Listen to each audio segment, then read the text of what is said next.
جب دنیا کے سارے راستے بند ہو جائیں تو اللہ کیسے راستہ بناتا ہے؟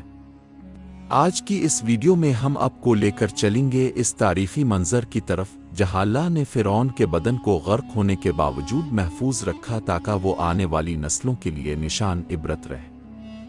آج بھی اس کی حنوط شدہ لاش مصر کے عجائب گھر میں موجود ہے، جو دنیا کو پکار کر کہتی ہے کہ اللہ کے سوا کوئی معبود نہیں اور غرور کا انجام صرف ہلاکت ہے۔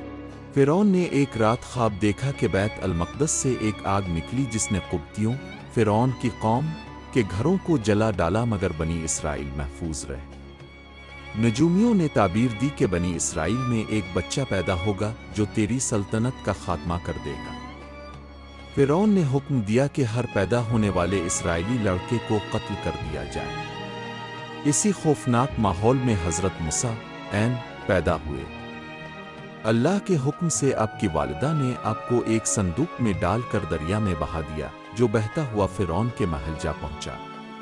فرعون کی زوجہ حضرت آسیہ نے اس بچے کو دیکھ کر محبت محسوس کی اور فرعون کو اسے پالنے پر راضی کر لیا۔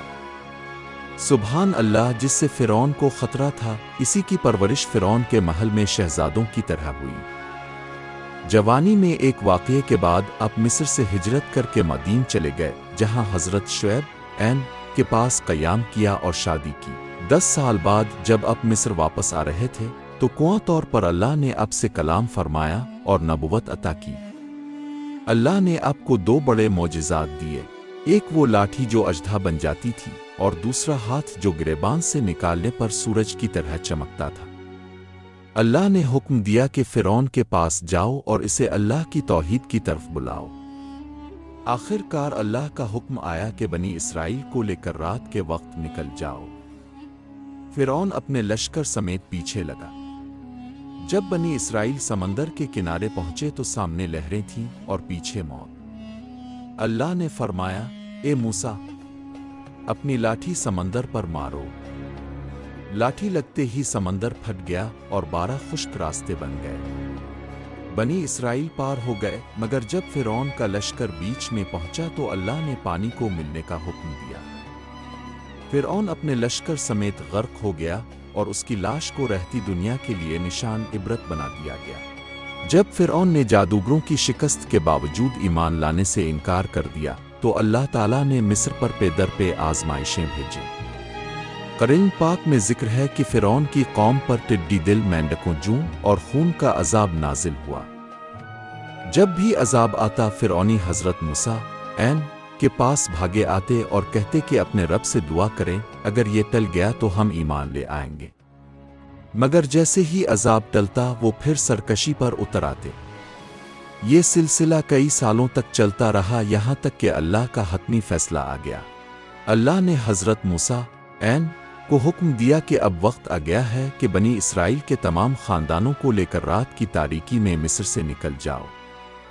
لاکھوں کی تعداد میں لوگ اپنے بچوں اور مال و متاع کے ساتھ خاموشی سے نکلے، لیکن فرعون کے جاسوسوں نے اسے خبر کر دی۔ فرعون نے غصے میں آ کر اپنے پورے ملک سے ایک عظیم الشان لشکر جمع کیا، جس میں ہزاروں گھڑ سوار اور جنگی رتھ شامل تھے، تاکہ بنی اسرائیل کو ختم کر دے۔ صبح ہوتے ہوتے بنی اسرائیل بحیرہ قلزم سمندر کے کنارے پہنچ گئے۔ پیچھے دیکھا تو فرعون کا لشکر گرد اڑاتا قریب آ رہا تھا۔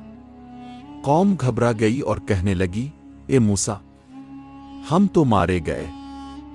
اس وقت حضرت موسیٰ کا توکل دیدنی تھا۔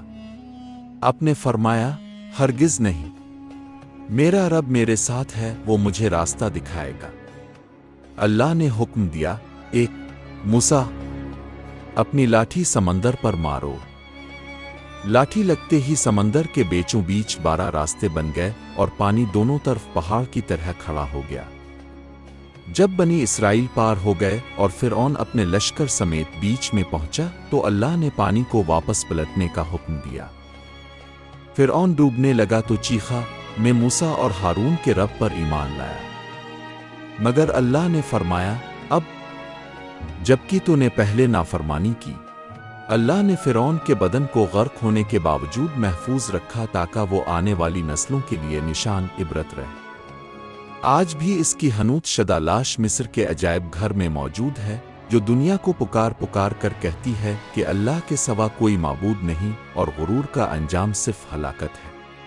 اگر آپ کو آج کی یہ ویڈیو پسند آئی ہے اور آپ مزید ایسی ہی ایمان افروز تاریخی ویڈیوز اور سبق آموز واقعات دیکھنا چاہتے ہیں تو ہمارے چینل کو سبسکرائب ضرور کریں تاکہ ہر نئی ویڈیو اب تک بروقت پہنچ سکے۔ ملتے ہیں اگلے ایک نئے واقعے کے ساتھ۔